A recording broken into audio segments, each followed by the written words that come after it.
Sveiki, aš Edvinas Grauželis ir čia Aha momentai. Šiandieną sveikinuosi su savo vėlgi gerų pažįstamų, daug metų kartu darbavomės, vis dar iš tiesų ir darbuojamės tam tikrose projektuose su Liudu Švipu, VŠ psichologinių idėjų namų savininku, 2 mergaičių tėvu, psichologu, vadovų Mindė dėstytoju ir asmeniu, kuris dar save pozicionuoja kaip mėgėjų investuotojų. Sveikas, Liudai. Labas, Edvinai, labai gražiai mane pristatei. Pats pasirašei, žinai. Nereikia aš duoti. Kaip tu laikaisi? Tai turbūt standartiškai reiktų sakyti gerai. Labai laukiu vasaros.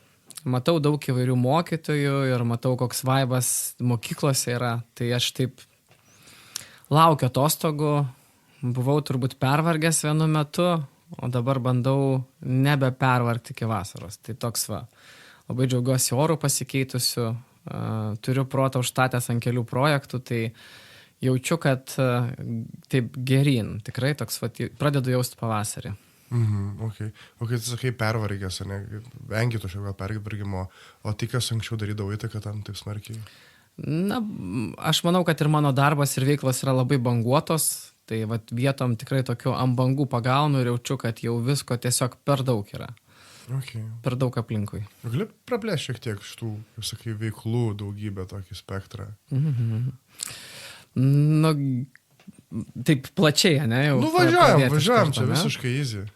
Ką darau? Tai kažkaip esu pratęs turbūt nuo senų laikų, kad keliais frontais darau ir kai dirbdavau, aš esu psichologas ir kai dirbdavau kaip psichologu, dažnai būdavo kokios 3-4 darbovietės. Tai man būtų įprasta, kad pirmadienį važiuoju į vieną vietą, ten į kokį kalėjimą, antradienį važiuoju pas vaikus, trečiadienį ten kokį seminarą vedu.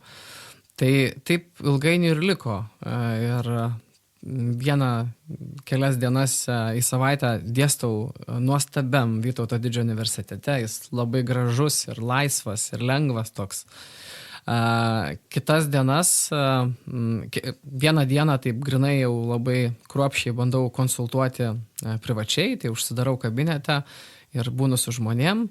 O kitas dienas, galiu sakyti, keliauju po Lietuvą.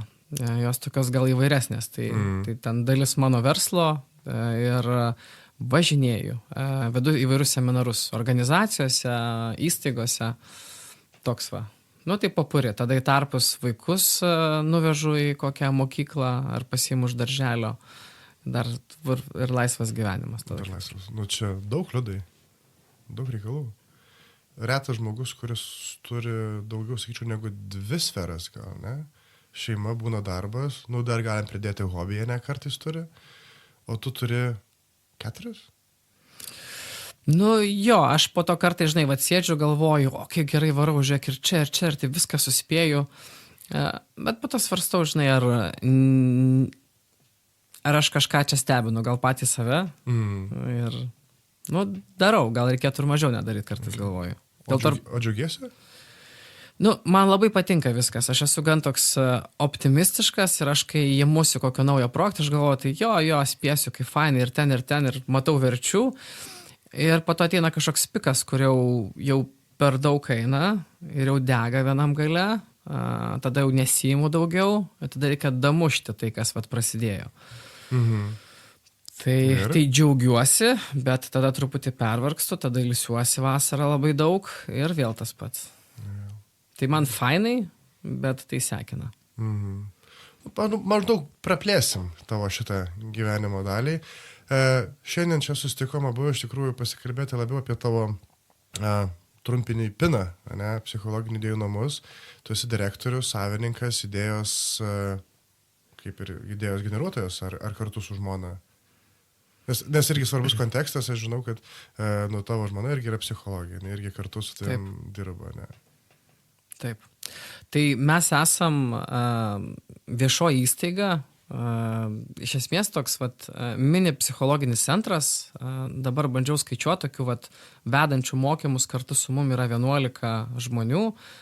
Vedam suaugusiems žmonėm, vedam paaugliam, tokius, imkime, mini seminariukus po Lietuvą.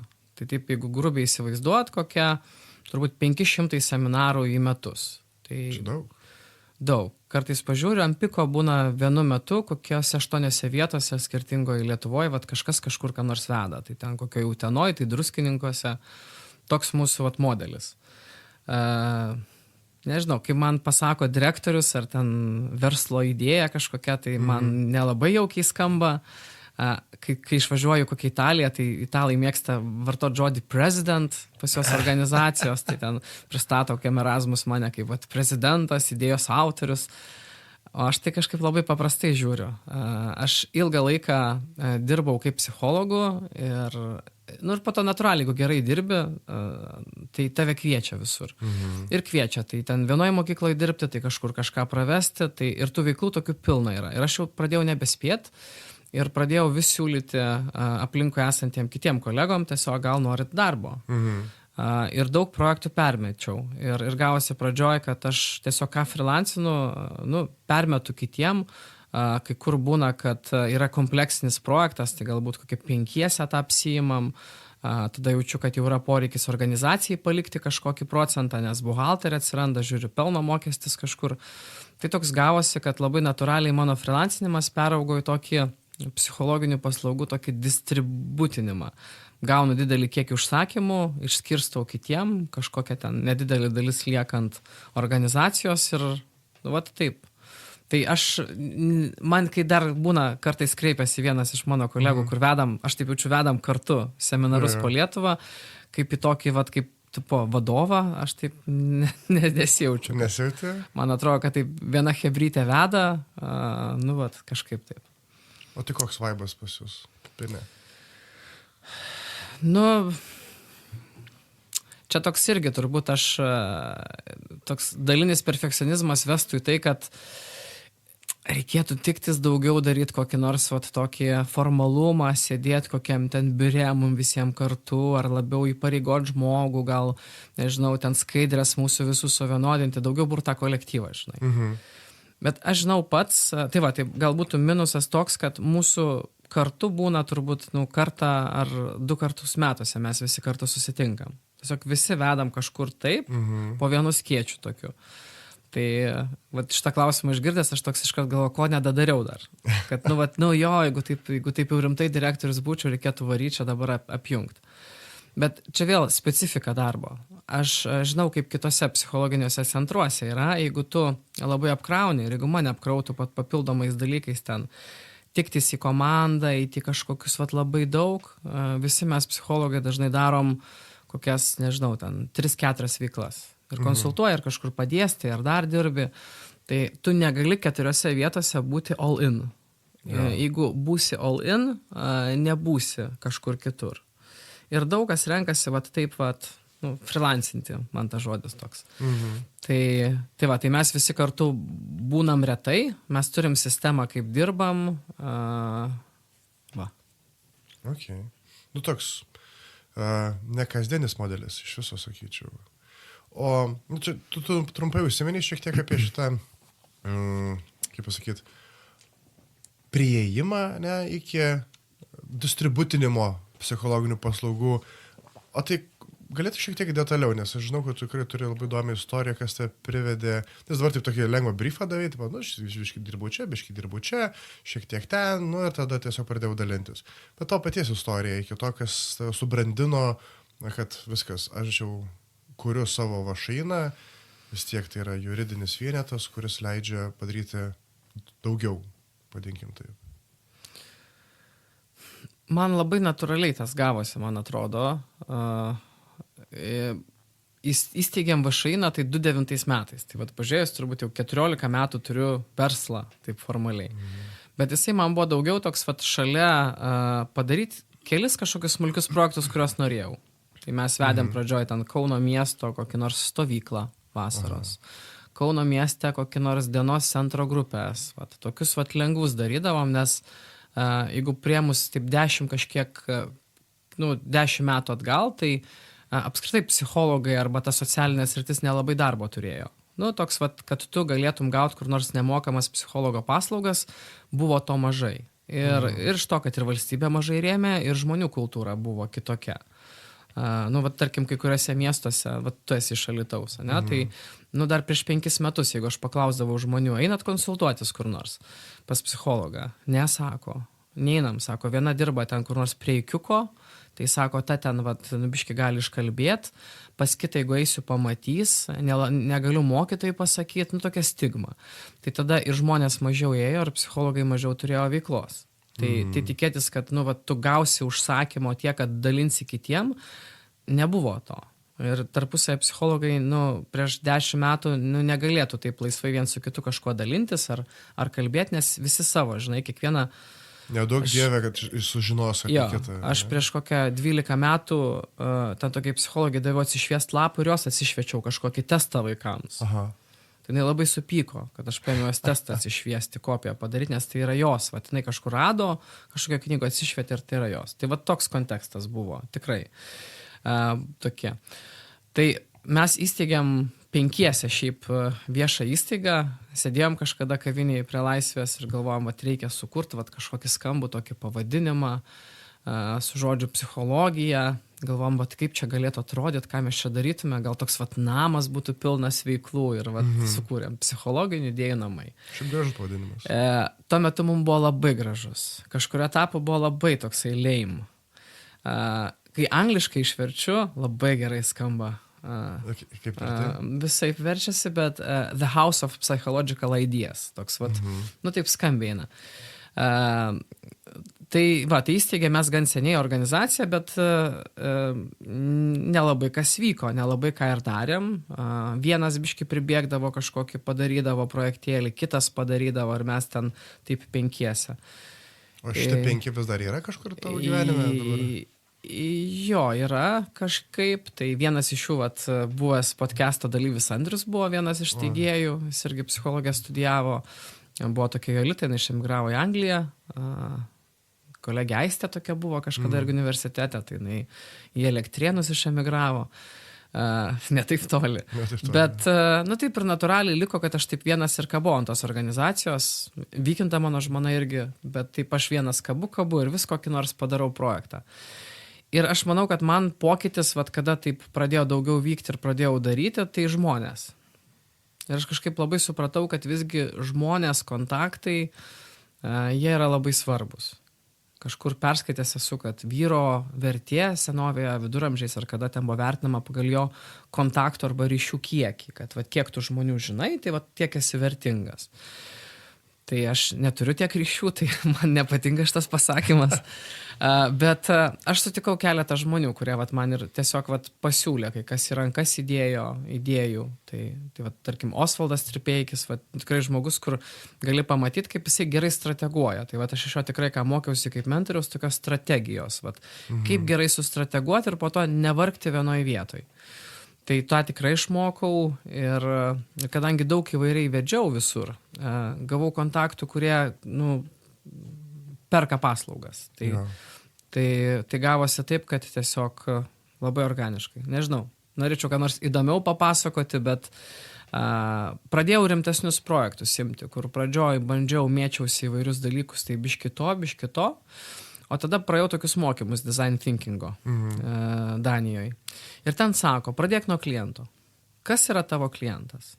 Ir aš visą laiką galvojau, kad gal biški vaikas, gal koks paauglys, gal kokia va. Bet iš tikrųjų mano klientas yra tas, kas moka pinigus. Ir aš labai išsigryninau, kad mano klientai yra tos institucijos, kurios perka paslaugas. Aš pradėjau galvoti, o kokios jų problemos yra. Aha. Sunkios ataskaitos, sunkus derinimas, kvietimas atskirų psichologų, laukimas jų, kad jie ateitų, kažkas neateina, tada radimas kito, tada atsiranda šarlatanas. Kaip palengvinti jiem dalią? Tai mūsų verslo modelis ir yra toks, paimti įstaigą, kuri nori paslaugų ir pabandyti padaryti nuo iki. Tai reiškia, kad mes padedam kokį nors, nežinau, pirkimą padaryti, jie gauna paslaugas ir gauna kompleksą, 10 skirtingų psichologų, kurie ves ir gale nedings, nes jie lojalūs vieni kitiem ir jų tarpe nebus kokio grybo, nes visi faini ir vieni kitus atsirinkę ir nenori vieni kitiem, tiesiog atsakingi žmonės. Ir tą vertina pirkėjas. Tai aš taip pagalvoju, mes niekada nesireklamavom. Tai va, tiesiog gavosi, kad labai organiškai nuo kelių užsakymų gavosi, va, kad tų seminarų 100 vedam. Iš tiesų taip. Tai aš ką girdžiu, kad taip gražiai nuo kavos puodelio iki juridinio asmens buvo greitas pokytis, o realiai įveiklinimas atsirado to, taip sakant, jau visai darbiniai brandoje, ne? Ir tada labai gražiai perėjai prie, taip, klasikinio gal net startupo įgyvendinimo, turim problemą, turiu sprendimą, ne? Taip, jeigu būtų mane į podcastą šitą pakvietęs prieš 10 metų ir būtum sakęs žodį verslininkas ir aš būčiau ten palinksėjęs, tai aš būčiau purtęsis ir net neėjęs, nes man žodis verslas tuo metu net ir atrodė labai toks corporate, žinai, kitose stock imidžiuose, kur būna tokie stovi prie flipcharto. Tai... Bet tu stovi prie flipcharto, man atrodo, net dažniau negu tie biznesų žmonės. Jo, bet taip, žinai, taip sintetiškai stovi prie flipcharto ir kalbu apie efektyvumą, didinimą ten kokį nors, žinai, ir sėkmės. Aišku. Tai man būtų tas labai nepatikę. Bet aš universitete pakeičiau suvokimą į žodį verslumas. Man tas verslumas kažkaip atėjo. Ir po to aš pradėjau daugiau dalykų matyti. Pasirodo, mano senelis buvo verslininkas. Gali biškai praplėsti? Aha, aš dabar bevesdamas tuos visus seminarus visą Lietuvą apkeliauju. Ir atvažiavau į vieną miestelį, kur mano mama gimusi, toks labai gražus miestelis Daugai, ežerą gražų turi. Ir žinau, kad mano senelis yra iš ten ir mama, ir paskambinau mamai ir žinau, kad kažkoks buvo lyg taip namas, tokia mintim, taip atsimenu, tai kaip 5 metų kažkokį pardavė namą, ten močiutė.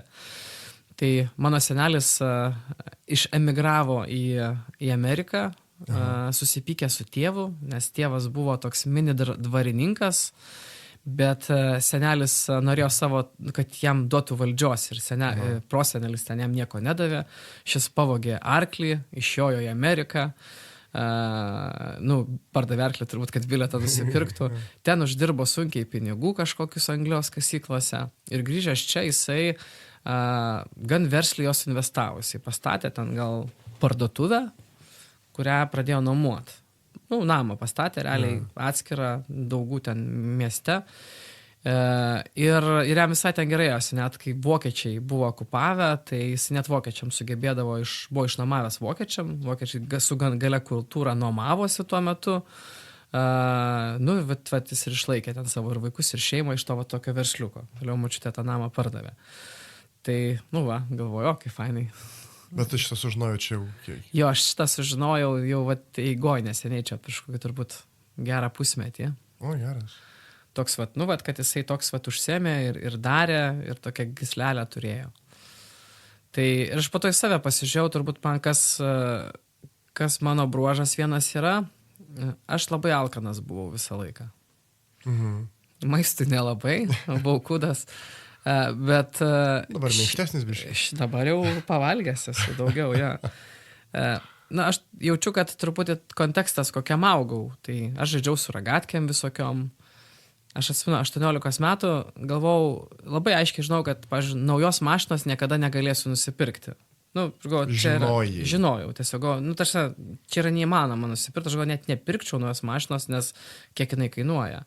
Kad namą kokį nors būtų įmanoma Lietuvoje nusipirkti iš atlyginimo, aš kai ten paskaičiuodavau ten 1000 litų ar ten kiek įmoka, tai, man atrodo nesuvokiama. Tai aš taip ėjau ir dėl to gal tos darbus kabinausi visokius ir visokio šlamšto sudirbęs, Dieve mano.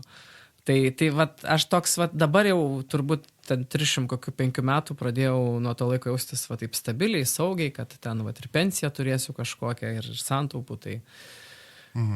Tai tas, aš skaitau šiek tiek verslumo geną tokį, kad žmogus alkanas, jisai ieško, jam nėra gerai taip, kaip yra ir toks bando kūrybiškų sprendimų. Tai aš taip pat bandydavau visur strateguoti ir makliuoti. Okay. Sakai, visokio šlamšto dirbai. Gali daliai kokią pasidalinti su klausytoju? Pirmas darbas, pirmam kurse su Vykinta, nusprendėm dirbti truputį. Čia ne pirmas darbas, bet kelintas, bet jis įstrigo.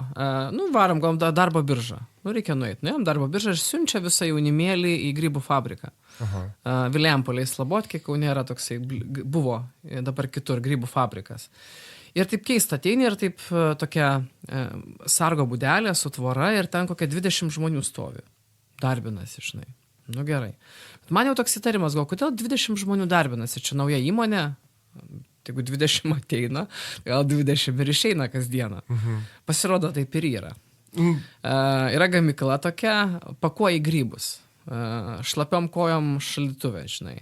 Vyrukai nešioja dėžutės, mirko į vandenį, o mergaitės su numeriukai savo deda jas į dėžutės ir sveria. Ir visi neturi vardų.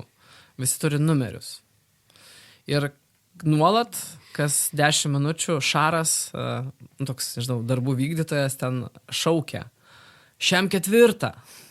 Ir šiam 4 atbėga nuleidusi galvą. O čia galima keiktis, ar ne? Ne, geriau. Geriau ne. Jis pašaukė ją, pažiūrė, sako, tai kodėl čia blogai atsvėrė, jinai kažką pradeda sakyti ir jisai rusiškai mandagiai jai pasako garsiu balsu, eik iš čia. Ir tada eina išsidarbinti. Ir į dieną tokius 5 atleidžia. Tokia, žinai. Ir tada, toks, atėjau, galvo, vokiško kapitalo įmonė, toks, žinai, kalėjimas ten toks, Aušvicas buvo. Tai aš po to darbo, man bet kuris atrodė, žinok, nerealus. Nežinau, mes ten gal 2 mėnesius ištempėm, buvom senbuviai. Realiai, 2 mėnesius mes buvom senbuviai. Po mėnesį varo. Toks vadybinis, bet jie turėjo labai gerą srautą, štai priima atleidžia. Tokie sudirbęs. Koks administracinis aparatas gaunasi. Turime sutarčių, gal tais laikais tiesiog naura. Bet legaliai dirbai tuo metu? Jo, per darbo biržą kažkaip ten nusintė, įdarbino, padirbau tą mėnesį, bet kažkaip kai bandomasis buvo, tai ten lengva. Aš išvažiavau į Ukrainą ir negrįžau. Toks atsimenu. Gerai, kas toliau, grybai? Iš tokių įdomesnių, tai esu, turbūt ir tau nekartą pasakojęs, esu dirbęs kalėjime. Tai aš kaip psichologas jau buvau padirbęs įvairiose vietose, dirbau kurį laiką su priklausomai žmonėm nuo narkotikų, alkoholio. Ir mano ten tas projektas po kelių metų jau ėjo į pabaigą. Ir kaip tik rašiau magistrinį darbą. Ir tyriau priklausomų žmonės. Ir pratyriau visus reabilitacijos centrus daugiau mažiau ten Lietuvoj. Ir vienas iš jų buvo kalėjime. Ir man tai padarė žiauriai įspūdį. Aš galvoju, čia yra hard. Čia yra toksai angliškai hardcore'as. Čia galvoju, jeigu jau dirbsiu, būsiu žiauriai kietas. Gal ir galėtų būti kažkur kiečiau, kalėjime, žinai. Ir man turbūt ta tokia ambicija ir noras labai žavingai man pasirodė kalėjimas. Dėl kelių sąlygų. Žavingai pasirodė kalėjimas. Jo, dėl kelių sąlygų. Aš po to pasakysiu pavadinimą, čia toks perlas yra. Dėl to, kad klientai visą laiką yra darbo vietoj tavo. Jie niekada nepabėga. Jie bus kelis metus, tai tu gali labai nuosekliai dirbti su jais terapiškai. Jie visi turi problemą. Iš tikrųjų, jie yra visiškam dugne ir didelė dalis mūsų džiaugsmų jie norėjo keistis. Tikrai norėjo, ar tiesiog? Jie tikrai norėjo. Mes padarėm sistemą, kad jie norėtų keistis. Tai kalėjime... Kas yra padaryti sistemą, kad norėtų keistis? Tiesiog kalėjime yra 2000 žmonių, kur 90% vartoja heroiną. Rūko, tokiam, kaip čia įrašų studijoje, gyventų kokie 8 žmonės. Jie rūkytų kambarį. Kai kurie vartotų nuolat. Būtų muštynės ten. Gyvenimo sąlygos labai prastos. Ir žmogus nenori taip gyventi finale. Ir jeigu jis yra sąmoningas ir nori keistis, tu jam padaryk tinkamas sąlygas keistis. Tai pas mus buvo vienas atskiras sektorius, kur mes galėdavom atsirinkti kalinius, kuriuos norim priimti reabilitacijos centrą, kuriam yra kitaip. Kur yra laukia sporto salė, krepšinio aikštelė, kur viduje yra mikrobangė, kur gali pažaisti slapta Xbox'u, telikas yra, virtuvė tavo, kur niekas nesimuša, kur yra šalinama už vartojimą. Ir tu tikrai ateisi tenai. Direktorė tokiais jautus buvo, jinai pavadino tą vietą oazę. Oazė. Taip, buvo priklausomybės ligų centras kalėjime oazė. Organizacijos pavadinimas buvo dar skambesnis. Garstyčios grūdas. Žinai, kodėl garstyčios grūdas? Net neįsivaizduoju. Nes garstyčios medis, jisai kyla taip aukštai iki dangaus. Čia šiaip biblinis yra toks referencas. Geras. Šiaip jo, direktorė tai labai idėjinė buvo ir organizacija labai daug žmonių padėjo. Šiaip kas įdomiausia, kad vat, atrinkus tos kalinius ir 2 metus, pavyzdžiui, jas terapinant taip nuoširdžiai, 70% jų nebegrįžo į kalėjimą ar nevartojo heroino. Wow, bravo. Tai vat, jeigu būtų tiek resursų ir pinigų valstybė investuot, tai žmonės keičiasi. Bet jie yra, tarsi, jeigu jie netinkamai elgiasi, jie grįžta į kalėjimą, kas yra visiškas kontrastas, nes jie ir išeidavo iš rehabilitacijos centro po to į laisvę. Tai va, tai tokių įvairovės esu matęs, nuo grybų fasavimo iki kalėjimo, o iš kalėjimo ilgą laiką juokaudavau, kad studentam, kad paleido mane iš kalėjimo, tai iš kalėjimo mane pakvietė kolega į universitetą. Tai va, taip lakstau visur. Tai širdį, kai esu matęs va, įvairių tokių situacijų, toks senas jaučiuosi, nes buvau, atrodo, visur kalėjime pasėdėjęs. Visus verchus, žinai. Verchus žinau, šiek tiek jo. Bet ten įdomu tų istorijų, ten turi aišku, bet ne apie tai šiandieną, žinai. Taip, ne apie tai. O šiaip įdomu, visos šitos patirtys, ne, kurias tu turėjai, grybai, studijavimas, gerai atsimenu, netgi 2 universitetai buvo, ne? Pradžiai... Buvo. Čia kadangi pažįstu tave, tai žinai, pasakysiu, Liudas dar matematiką mokėsi, tai moka ir skaičiuoti. Ne veltui mėgėjas investuotojas yra. Yra, matematika man patinka skaičiai. Patinka skaičiai. Tai va kaip visi šitie dalykai, žinai, kaip jie pasireiškia pinė pas tave, psichologinių idėjų namuose? Gal tokiu lankstumu. Manau, lankstumu. Pradžioj tas ir buvo problema gal, nes aš dariau įvairius dalykus. Mane kokiesas sakyto, galėtumėt va, ten 3 centruose, dienos centruose vesti užsiėmimus? Gerai, galim. Galėtumėt stovyklą priklausomiem žmonėm pravesti? Drąsiai. Vedam ten mokyklose mokytojam apie ugdymo metodus. Tai jo, nes aš ten ir kažkur dėstu universitete. Tai va tas ir buvo, kad labai įvairius galėdavom daryti. Ir dabar tokia įvairovė tame yra.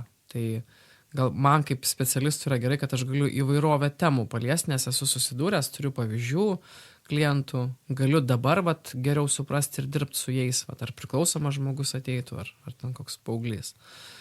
Tai ta patirtis, manau, kad jinai kažkur įsideda. Problema galėtų būti tai, kad po to tu labai pamokslininkas gali tapti. Kai aš esu matęs, toks pamokslautojas, žinai, toks vat, kaip toks būna tėvas, kur pamokslų sako viską. Žinai, kai aš mačiau, pavyzdžiui, ten 300 priklausomų žmonių, kaip jam buvo. Dabar man ateina ir pasakoja žmogus, kaip jam unikaliai kitaip bus. Bet aš žinau, kad bus taip pat. Ir man reikia labai viduje laikyti ir nepasakyti jam to, nes jeigu aš jam pradėsiu vardinti scenarijus, kaip jam bus, aš būsiu prastas konsultantas. Nes tie patarimai privers jį turbūt bėgti nuo manęs arba daryti priešingai. Tai toks ir pliusai, ir minusai. Bet organizacijoje tai turbūt tai, kad tai yra įvairovė. Aš sutikau daug gerų žmonių tame. Daug specialistų gerų eigoj, kurie ir pas mus dabar veda tikrai pakeliui. Vieną iš universiteto sutikau, kitą iš kažkokių darbo su jaunuoliais. Savo kažkokį susidėliojau skonį, ir tokią idėją. Alergija šarlatanams įvairiems tokiems. Sėkmės mokytojams. Sėkmės mokytojams. Tai va, taip turbūt aš labai, labai rekomenduočiau savo vaikam, labai linkėsiu to, išbandyti įvairius dalykus. Varyti stovkes į konferencijas. Ten, heroiną. Kiek kartų man štai yra siūlę, žinok, tai jo. Ne, heroino gal nesiūlyčiau. Bet įvairių patirčių tokių skirtingų, nes tu nežinai, kas tau patiks. Jeigu tu imsi vieną ir įsijausi, galėjo man patikti taikomoji matematika. Aš manau, būčiau galėjęs skaičiuoti kažkur, kai mano grupiokai ten Maksimoje kur nors skaičius. Būtum verslo analitikas? Būčiau verslo analitikas, gal būčiau po to po krizės emocinės kokios išėjęs, nuėjęs pas psichologą ir po to sugrįžęs pats konsultuot. Tai va, nežinai. Nežinai. Kaip čia būtų. Okay. Man tai įdomu, klausyti, žinai, aš žinau ir, tarkim, ir dalį, ir šviežiai išgirstu iš tavęs. Tu gerai, vandenį. Pasakai, žiūri, dirščiai. Tai. Tokie, žinai, galvoju, apie tą dabartį, sakai, šarlatanams, ne, tas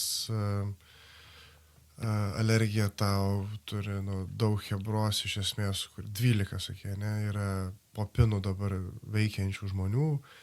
Ir kaip tu kokybę palaikai?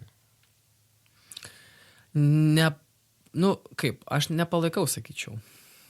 Aš išmokau iš gerų mentorių gerai strateguoti. Tai mano nuomonė, kad kokybę mes turim gerą, dėl to, kad visi esam profesionalus.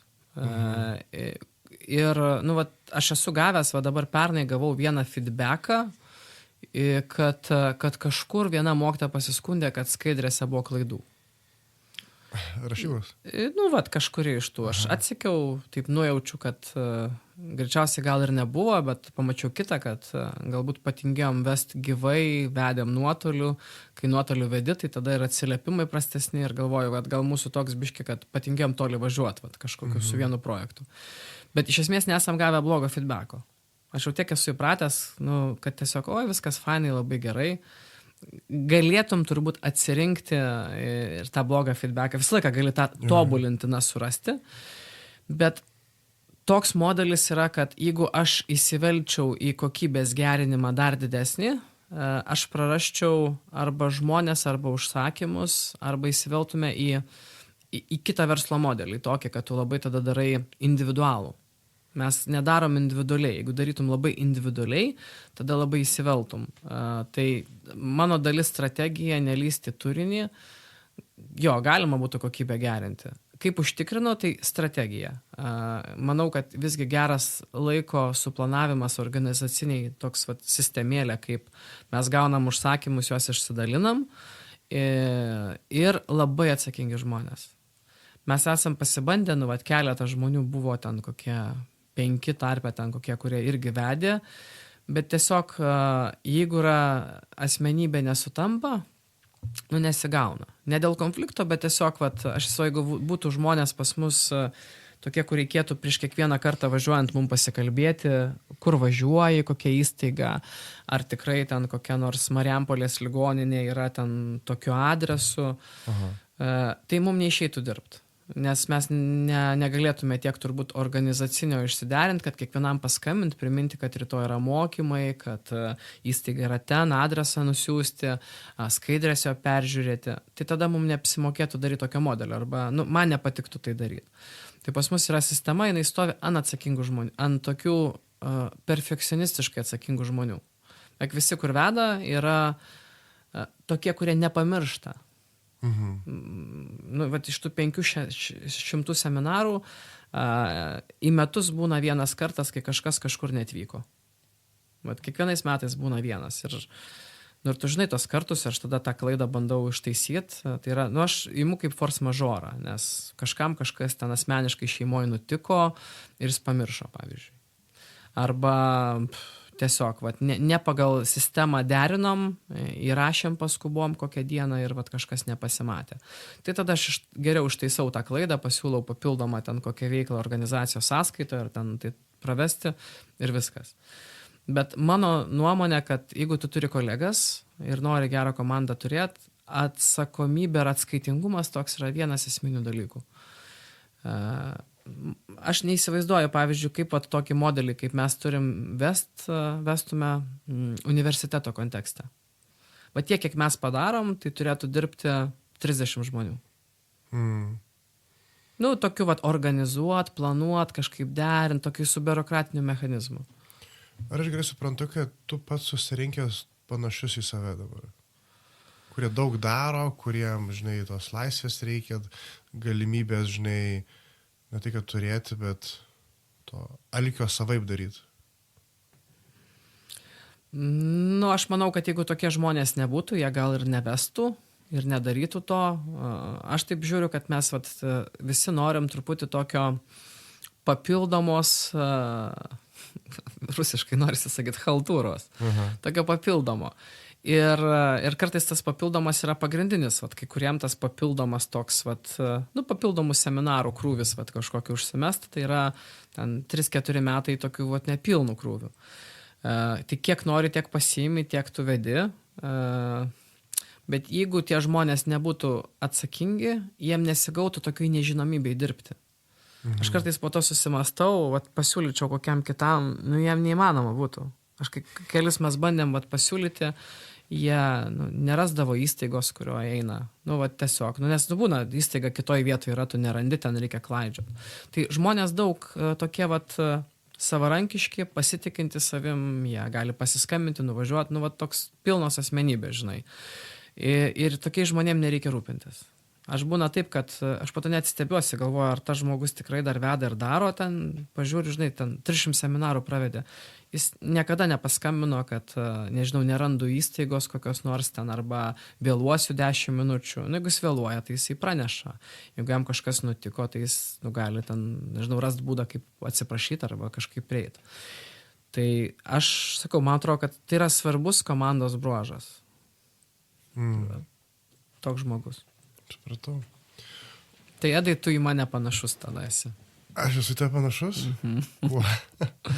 Nes tu kartais pravedi irgi kokį vieną kitą projektą, kokiam seminarą, jeigu tau pasiūlau kur nors. Tai aš manau, kad tai yra gal net išskirtinis lietuvių bruožas. Aš neįsivaizduočiau italų taip dirbant, kaip dirbam mes. Nes? Italai yra puikų žmonės, bet su laiko planavimu, pažiūrėjom, neišeitų susiplanuoti. Aš kiek italų pažįstu, kokio nesusiplanuoto taip laiko. Gal nevarytų tokiais tempais, nes kai kur būna, pas mus smūginiai tokie, bet gal rinka tokia yra, kad valstybinės įstaigos organizacijos dauguma nori ką nors veikti ar mokytis labai bangom. Tai viena banga būtų kovas, balandis ir pusė gegužės, ir kita banga būtų nuo spalio iki gruodžio vidurio. Nes reikia pinigus išleisti. Reikia pinigus išleisti iki naujų metų.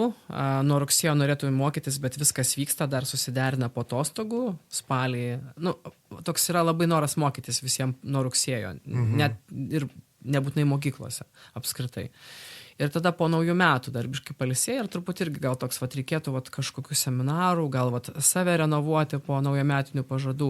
Ir tada irgi tokie taip 3 mėnesiai. O tada vasara, birželis, ten kažkam egzaminai, kažkas vaikus savo žiūri. Tai ir su psichologiniu konsultavimu tas pats su klientais.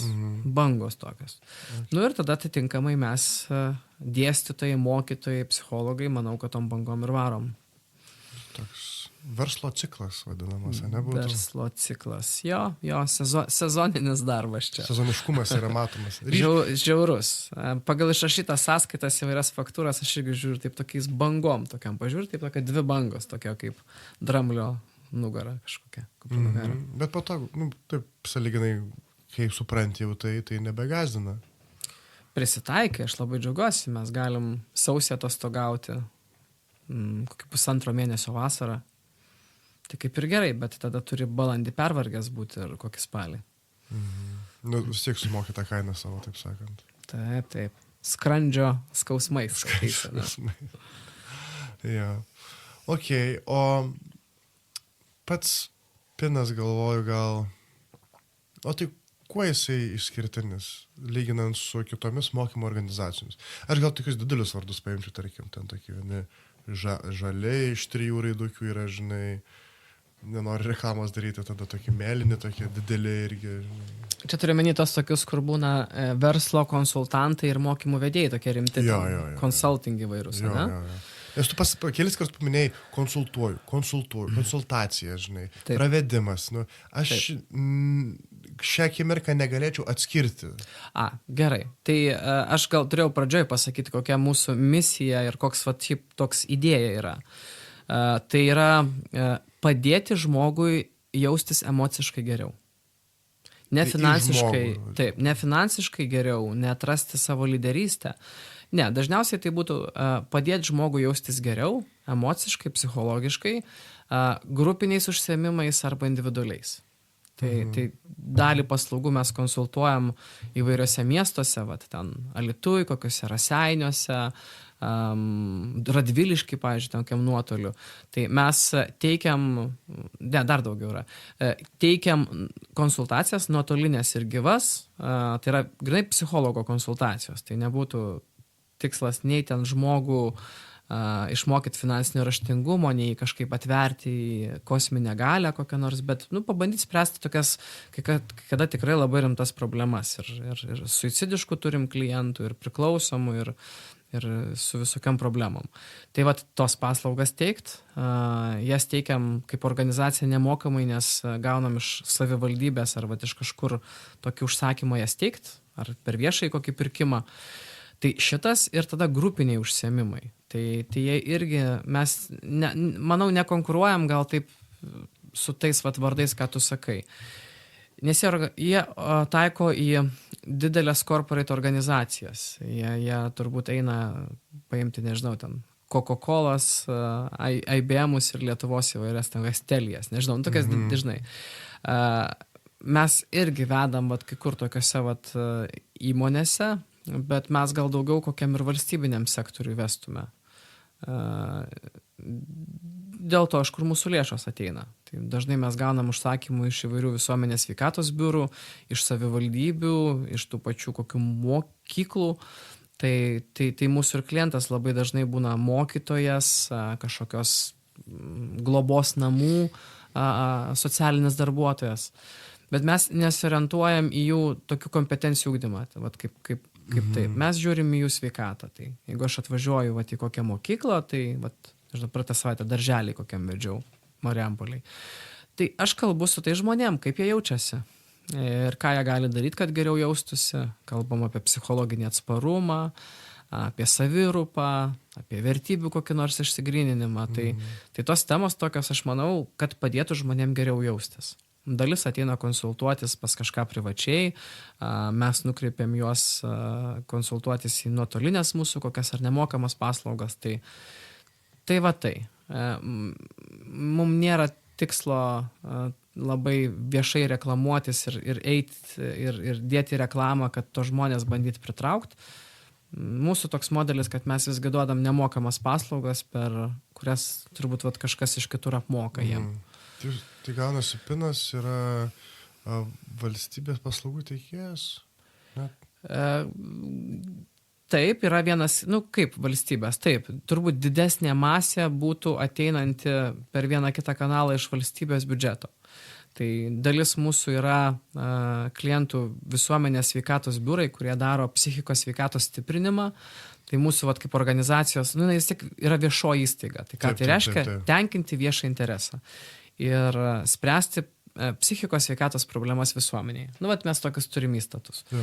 Tai mūsų tikslas ir yra, nėra užkalt pinigų ir nesiorientuojam tai, kad vat, paimti visą Lietuvą ir ten taip. Ir man tas patinka, nes truputį mano sustabdo norą ten, nežinau, ten ardytis beprotiškai. Bet taip, didžioji dalis būtų turbūt tokios visuomenės sveikatos biurai, ligoninės, kai kur kokia nors savivaldybės administracija pakviečia toj savivaldybei kažką vesti. Ir viena kita kažkokia privati įmonė, tos pačios tada sugrįžančios mokyklos ir darželiai, kuriuose mes jau vedėm. Tai toks miksas. O kas toliau? O toliau. Kas bus Pinas?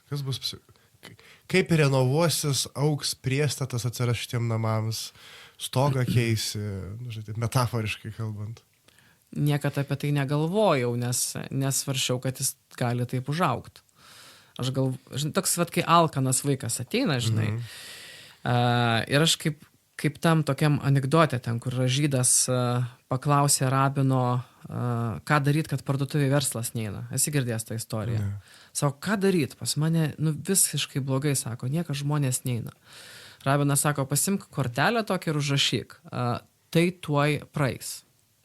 Ir pakabink ant lango. Ir jis paėmė, pakabino tą tai praeis. Tai kažkaip pradėjo traukti pirkėjus. Ėjo pirkėjais, pasakojo jiem apie tai, kad blogai su verslu, kad prekiauja, ir jie pirkdavo kažką. Ir verslas pradėjo žydėti. Ir jis tą kortelę nukabino. Ir verslas jo žlugo. Rabinas sako, žiūrėk, bet tą kortelę tu dabar vėl pakabink, bet tu laikyk ją visą laiką, kad tai praeis. Ir blogi dalykai, ir geri. Tai aš su ta tokia nuostata, tą girdėdamas, aš labai ir gyvenau ten kokiais, 2019 metais, galvoju, eina, juda. sukasi. Bet gal tai praeis. Kitais metais turbūt nebus taip gerai, tai vat darau. Buvo. 20 ten dar geriau žiūriu, po to COVID-as prasidėjo, galvo dabar tai jau čia nieko gero nebus, bet žiūriu, kad ir nuotoliu mes čia vedam ir ten dar, ir taip turbūt vis augam nuo tų metų, turbūt tokių kiekių. Bet aš esu bottleneckas, tas kaklelis, pro kurį nenuteka, yra vietų, kur galėtume plėstis. Galima būtų tikrai labai daug. Ir vietom pamatau. Pavyzdžiui, susisiekia ten viešųjų pirkimų konsultantas. Yra įmonė, kuri galėtų tiek užversti užsakymais, viešaisiais pirkimais ir paslaugom vesti po Lietuvą, kad ten turbūt 3 kartus galėtume tiek daryti. Nes tu gali labai tą sritį pakreipti, tu gali vesti, nežinau, ten biškai apsimokęs paimti kokią darbų saugos sritį. Paimti kelis konsultantus, gali imti kokius nors apmokymus, gali komandos formavimą kažkokį daryti. Gali kreipti tas paslaugas šalia psichologijos ir dar truputį praplečiant ten ugdymo metodai, verslumas tas pats. Ir tų yra įvairiausių. Yra tiesiog viešieji pirkimai, kur tu galėtų užversti. Bet ką tada reiškia man tai? Ką tu to reiškia? Kad aš būsiu viešųjų pirkimų užsivertęs tais popieriais, arba būsiu vadovas, kuris turi kažkokią įmonę, kurie verčiasi viešaisiais pirkimais ir aš ten su tom papkiam važinėju ir tos projektus žiūriu. Man neįdomu. Net girdžiu iš tono, tikrai. Toks tipas. Man niekada, negaliu sakyti, kad niekada, bet man pinigai nebuvo prioritetas. Aš neplanavau užsidirbti daug pinigų, aš dabar jau nenoriu daug užsidirbti, man nėra tas tai. Aš noriu keliauti, noriu gert kavą rytais, noriu kada nors pradėti bėgioti, noriu žmonės matyti aplinkui, aš noriu pats vesti ir konsultuoti. Ir kaip sakiau pradžioje, kad man labai patinka daug dalykų. Aš noriu vieną dieną dar dėstyti, noriu vieną dieną būtinai konsultuoti, 1,5 šiaip. Tada noriu vieną dieną, 1,5 tikrai važinėti po Lietuvą ir vesti seminarus šitus. Noriu vieną dieną laisvą turėti. Ir jau čia 6 turbūt dienos gaunasi, supranti. Jeigu man dar vieną įdėti dieną kažkokiam viešiam pirkimam ir kas iš to? Dar tada pasikviesti komandą įvairių žmonių, kuriuos aš jau nepažįstu, kuriuos aš turiu laiduoti už juos.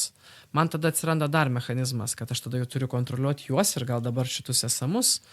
Gerai, šauks ten žmonių 15, bet tada išauks ir, nežinau, administracinė kažkokia dalis.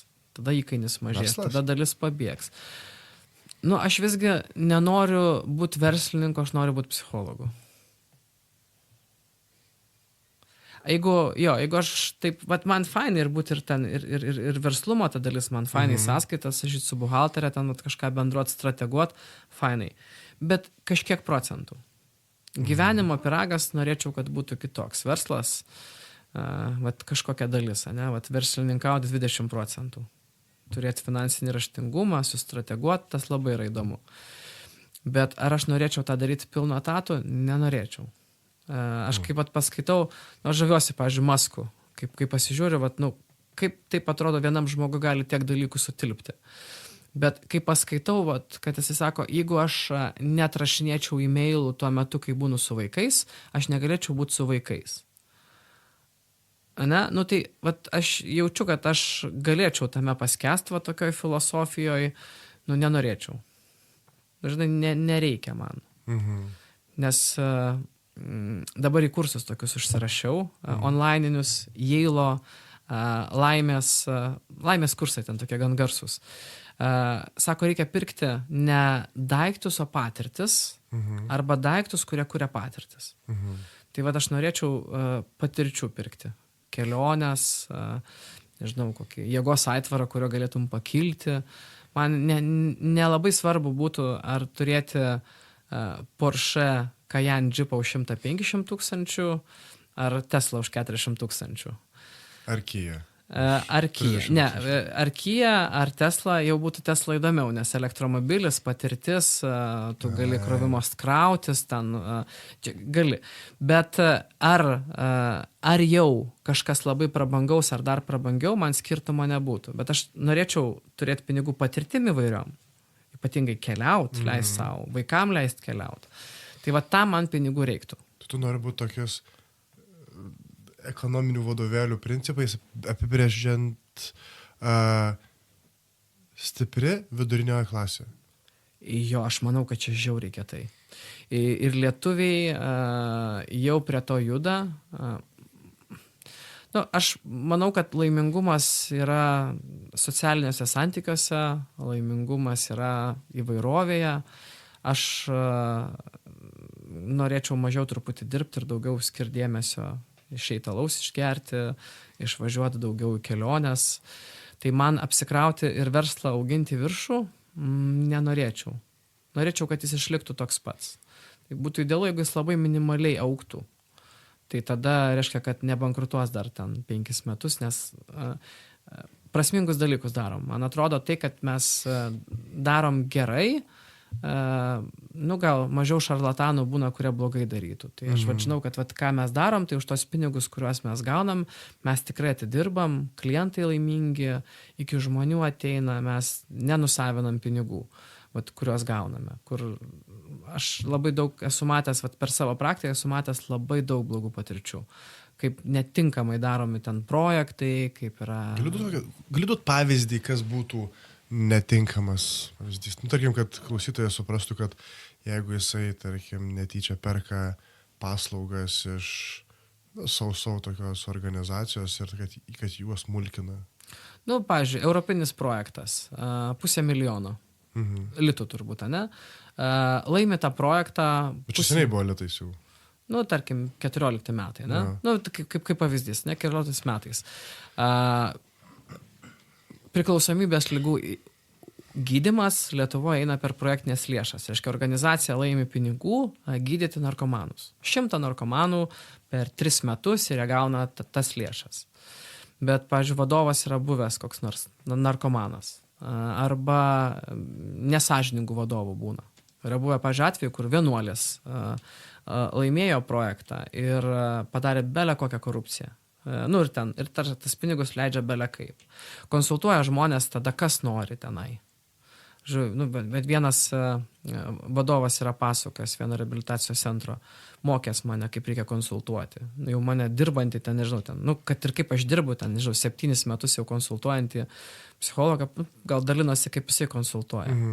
Sako, žinai, aš tokį turiu metodą, sako, aš irgi konsultacijas vedu, iš to projekto lėšų. Sako, aš važiuojam į kokius senukus, sako, aš pasiimu, įsimetu tą ir tokią konsultaciją padarau. Aš klausiu jo, sakau, vinių įsidėjai, iš senukų nupirkai, įdėjai vinių. Žmogus sako, jo įdėjau. Aš tada klausiu jo, kaip tavo blaivybė? Tada jis pasimeta truputį. Tada aš jam vėl apie vinis klausiu. Tada vėl truputį į provokacinį tokį klausimą, žinai. Toks belė kaip sugalvojau, žinai, ten biškį apie vinis paklausiau, biškį apie tavo blaivų gyvenimą, kažko pamokiau, gal kartu išgeriam, štai, patį salučio. Tai tai būna. Ir tos lėšos nukeliauja tokiai, tarkim, organizacijai, kuri jas taip įsisavina. Taip ir tada tokio realaus kažkokio konsultavimo ar paslaugų gauna, 2 žmonės iš to 100. Tai čia būtų blogas. Arba kokioj nors savivaldybėj prieš mus, kai mes vedėm, samdydavo vesti emocinių užsiėmimų, kad žmogus emociškai geriau jaustųsi. Saviugdos ten kažkokį jogą su būgnais. Jis ateidavo kažkokio gongų, padaužydavo kartais būgnais ir padarydavo kažkokį savo filosofiją. Nieko nebaigęs, pats sugalvojęs kažkur. Ir po to skundai ateina, žinai. Žmonės skundžia, sako, nesuprantam kažko. Tie žmonės po to neina pas psichologus, nes čia jis psichologas vedė. Taip, nušitas tokias. Tai aš džiaugiuosi, kad mes labai toli nuo to. Okay. Kad tie žmonės, kur veda, yra tikrai labai patikimi. Gražu. Šiaip laikas jau į pabaigą smarkiai. Kaip tu man įdomiai kalbini. Sakiau, kad valanda greitai tiesiog nusprog, žinai. Aš tokius 2 klausimus esu paserviravęs, tai vienas grinai apie tave, galvoju, pasmalsausiu, žinai, kad ir išgirstų. O tai kur tu geras esi? Tarkim, kas yra tas tavo stiprybė, gal supergalia, gal... Čia girtis reikia. Pasigirk. Aš manau, kad Aš gerai dirbu kaip psichologas. Aš taip manau, kad turiu tikrai stiprybę vesti gerai grupės, įvairias. Ir turbūt tas atėjo, kad turbūt kokių ten nuo vaikystės esu gan kompleksuotas ir nepasitikintis savim grupėje ir aš labai bijodavau tų grupių ir nuo kokių 15 metų mane draugas Andrius išsivežė į stovyklas įvairias ir aš ten pradėjau būt grupėje, tada pradėjau nuo 16 vest stovyklose grupelės įvairias, vaikam, mažesniem, didesniem, ir aš vis tiek 20 metų esu grupėse. Aš vedžiau kaliniam grupės ilgalaikės, vedžiau priklausomiem žmonėm, vyram. Aš jaučiu, kad kažkur turiu įgūdį tikrai matyti žmogų. Ir matau, kurį reikia pakalbinti. Aš, jeigu vedu kokį nors seminarą, aš jaučiu, kuris nori žmogus jau sakyti, kuris yra įsitempęs, kuriam aš ten nepatinku, ar kuriam labai tinka čia, ką mes kalbam. Tai tas kaip toks įgūdis tikrai yra išsiugdęs ir tai leidžia man padėti. Galiu pasidžiaugti, kad tikrai esu padėjęs per savo praktiką daug žmonių.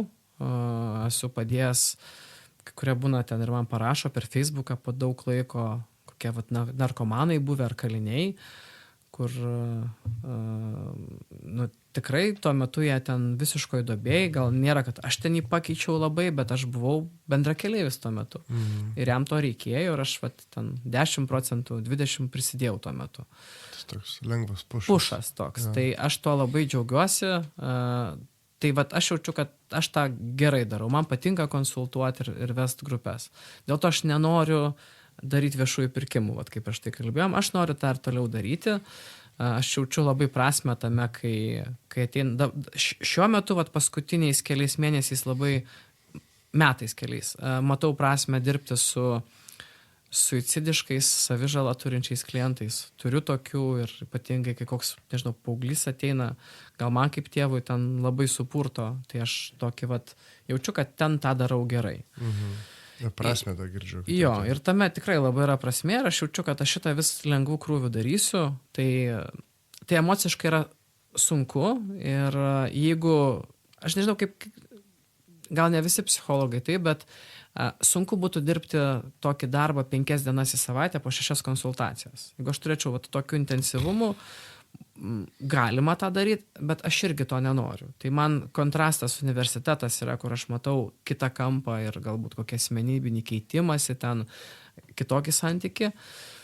Tai aš tą pakontrastuoju, bet man turbūt aš jaučiuosi geras tame, aš jaučiu geras atsirinkti ir susidėlioti, ko reikia kaip mokymų programą įstaigai arba tokią padaryti ilgalaikę kažkokią programą ten kelių metų. Tai tą įgūdį turiu ir jaučiu, kad visai sekasi pastrateguoti. Visai sekasi pastrateguoti gerai, tai man atrodo, pinas ant to stovi, ant tokio visai gero mūsų modelio, kaip per Google Sheetus mes galim vieni kitiem kažkaip išsimėtyti veiklas. Tai aš tuo visai mėgaujuosi. Yra vietų, kur blogai man daug kas sekasi, bet daug kas stovi ant to. Pabūkim man gerai. Nebūkim taip, kaip sakau, klasikiniai lietuviai, kad oi, čia kiek blogai, pasigirkim, kaip pietiečiai. Viskas mus faina. Tai Liudai, kaip ir sakiau, paskutinis klausimas tada belieka, nes tikrai valanda jau jinai ištekėjo tiesiog kaip smėlio smiltys, pro laiką. Tai kas tau pačiam buvo naudingiausia viso šio pokalbio metu? Ką tokio įsinešiu? Man labai malonu buvo su tavim pakalbėti. Tikrai išsinešu gerą refleksiją. Gerą refleksiją pasižiūrėti. Aš tau nebuvau gal taip garsiai įsivardinęs, kad aš nenoriu plėsti savo verslo. Nenoriu, kad daug apsikrau darbo. Ir kai kur man tokia dvejonė ir kaltė ateidavo visą laiką. Aš taip pat neseniai atsisakiau 15 000 eurų užsakymo tokio, kur galėtume kur nors ten važiuoti, tiesiog ranka paimama į kokius mažeikius. Ir po to žinau, kad aš ten imsiu, važiuosiu, kažką derinsiu, kažkur aš pervargsiu, kažkas kitas pervargs ten tą paėmęs. Man sunku pasakyti, ne, aš vis mintim galvoju, gal reikėtų man viską aplinkui mest, visus konsultavimus ir universitetus ir vaikus ir dabar varyt po Lietuvą ir ten su vėliava prisim daug klientų, dar daugiau kolegų. Ir viena vieta visus stabdau, bet su tokia kaltės jausmu. Tai man refleksas tavim padėjo suprast, kad aš noriu gyventi gyvenimą neserdant ir noriu daryti taip, kaip yra, kad dabar yra gerai. Tai va ta refleksija man tą labai parodė. Tai išlaikykim, kad būtų toliau gerai. Tai ačiū Liudai, kad buvai. Tai Liudas Švipas, psichologinių idėjų namai. Rasti internete, ne? Jeigu norim konsultacijos tavo. Galima. Ačiū. Iki. Norėdami prisidėti prie panašaus turinio kūrimo, prenumeruokite Aha Momentai tinklalaidę. Mūsų rasite Contribui platformoje Spotify bei Apple Podcast. Aha Momentus kuria garsas Modestas Kapustinskas, dizainas Greta Venskūnaitė ir žmonės kalbina coachingo specialistas Edvinas Grauželis. Visos teisės yra saugomos.